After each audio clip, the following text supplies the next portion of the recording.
L'Australie est le point de départ de ce voyage dans l'espace.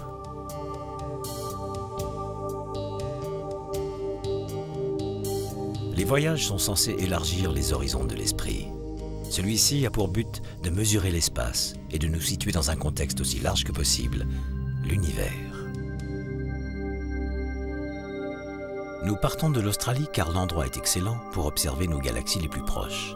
Deux mini-galaxies que l'on appelle les nuages de Magellan. Le petit nuage se trouve au centre, le grand à droite. En 1987, au sein du grand nuage, une supernova explose.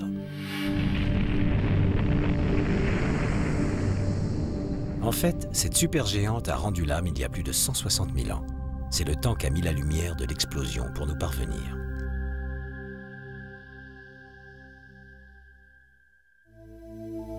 Andromède est la plus proche des grandes galaxies, à plus de 2 millions d'années-lumière.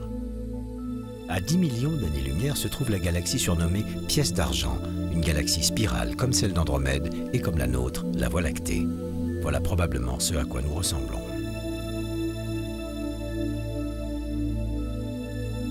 Une spirale vue de dessus, la galaxie M83 qui se trouve également à 10 millions d'années-lumière. Allons maintenant 2 fois plus loin. La lumière de cette galaxie met 20 millions d'années pour nous atteindre. De celle-ci, 35 millions d'années. Et de la magnifique galaxie du Sombrero, 40 millions d'années. Ces distances semblent énormes, mais toutes ces galaxies spirales sont relativement proches de la nôtre. Cette galaxie, Virgo A, est différente. Sa forme elliptique la fait ressembler à un ballon de basket. Elle fait partie d'un amas qui se trouve à plus de 60 millions d'années-lumière. L'amas de la Vierge fait partie d'un super amas englobant un millier de galaxies. Les galaxies se regroupent en amas à cause de leur attraction gravitationnelle mutuelle.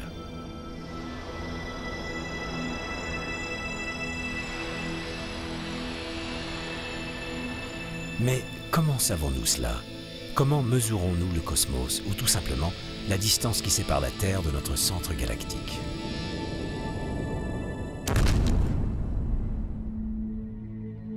Notre galaxie fait partie des 30 autres qui constituent le groupe local. Ce groupe fait partie d'un amas et cet amas fait lui-même partie d'un super amas.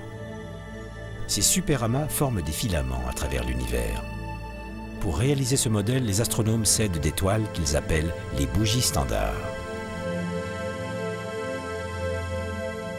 Il y en a une dans cette galaxie, une étoile pulsante qui s'allume et s'éteint aussi régulièrement qu'un mouvement d'horloge.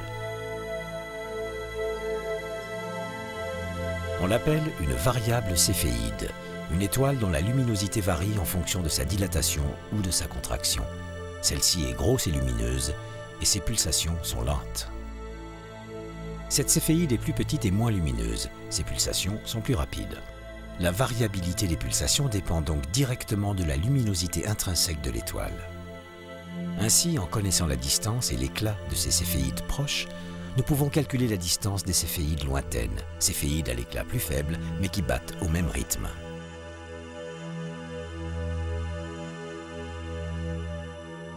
C'est ainsi que l'on a pu déterminer que la galaxie d'Andromède se trouvait à une distance de 2,2 millions d'années-lumière.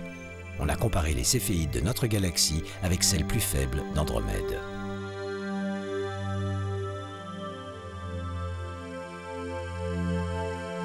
Mais nos télescopes basés au sol ne peuvent détecter que les céphéides se trouvant à environ 15 millions d'années-lumière. Seul le télescope spatial Hubble est assez puissant pour les détecter dans cette galaxie à 55 millions d'années-lumière. Dans cette galaxie, à plus de 80 millions d'années-lumière.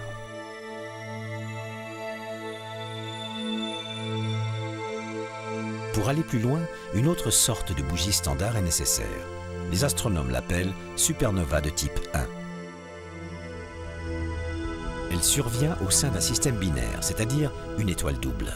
Une naine blanche, étoile arrivant au terme de sa vie, tourne sur elle-même au centre d'un disque d'accrétion.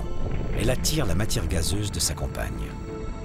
Quand cette naine blanche atteint 1,5 fois la masse du Soleil, elle explose. C'est une supernova de type 1.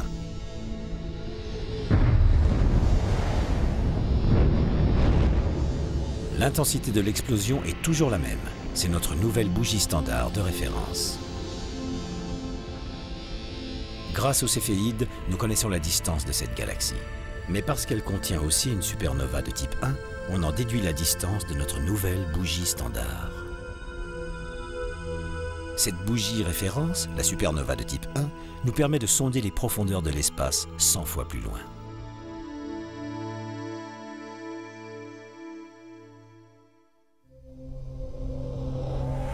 Mais notre voyage vient à peine de commencer. Dans les années 20, l'astronome américain Edwin Hubble découvre que l'univers est en expansion. Les galaxies s'éloignent dans toutes les directions.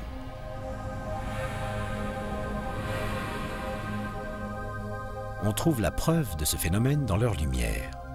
Quand une galaxie s'éloigne, les raies de son spectre sont décalées vers le rouge. Plus une galaxie est lointaine, plus elle s'éloigne vite, plus le décalage vers le rouge est grand. La mesure de ce décalage spectral est le meilleur outil pour déterminer la taille et la forme du cosmos. On en déduit que les régions les plus lointaines de l'univers sont distantes de 15 milliards d'années-lumière.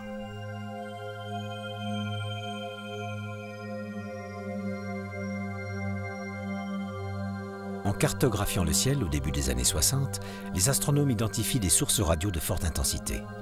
À travers les télescopes optiques, ces sources ressemblent à de simples étoiles. Or, leur décalage vers le rouge prouve qu'elles sont situées à des milliards d'années-lumière, contrairement aux étoiles.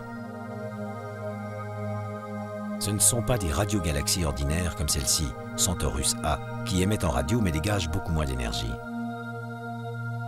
Ce ne sont pas non plus les galaxies de Seyfert, des sources radio qui ont un noyau très lumineux. Les Seyfert sont 100 fois moins énergétiques que les radiogalaxies et au moins 10 000 fois moins que ces nouvelles sources. Mais toutes les trois puisent leur énergie dans des trous noirs supermassifs, des puits de gravitation voraces. Dans ces nouvelles sources que les radioastronomes ont baptisées quasars, les trous noirs sont gigantesques, dévorant l'équivalent de 600 masses terrestres à la minute.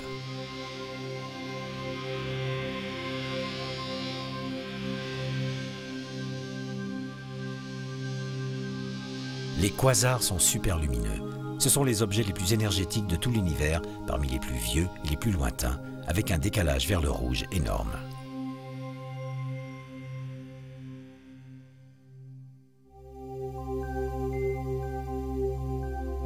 L'exploration des profondeurs du cosmos a permis une autre grande découverte, les galaxies en collision. Voilà le résultat d'une fusion de galaxies nommée les antennes. Simulées sur ordinateur, les deux spirales n'entrent pas vraiment en collision, mais se croisent l'une l'autre comme des pendules cosmiques.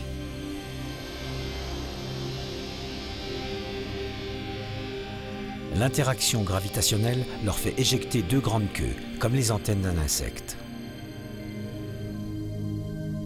La fusion déclenche une flambée d'étoiles. De nouvelles étoiles naissent subitement. Les antennes sont à 63 millions d'années-lumière de la Terre. En leur centre, un feu d'artifice d'étoiles naissantes. Cette collision est en train de leur mettre des bâtons dans les roues.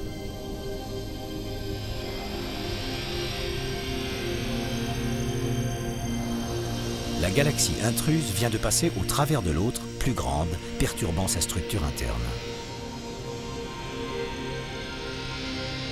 Voici une image réelle de ce phénomène.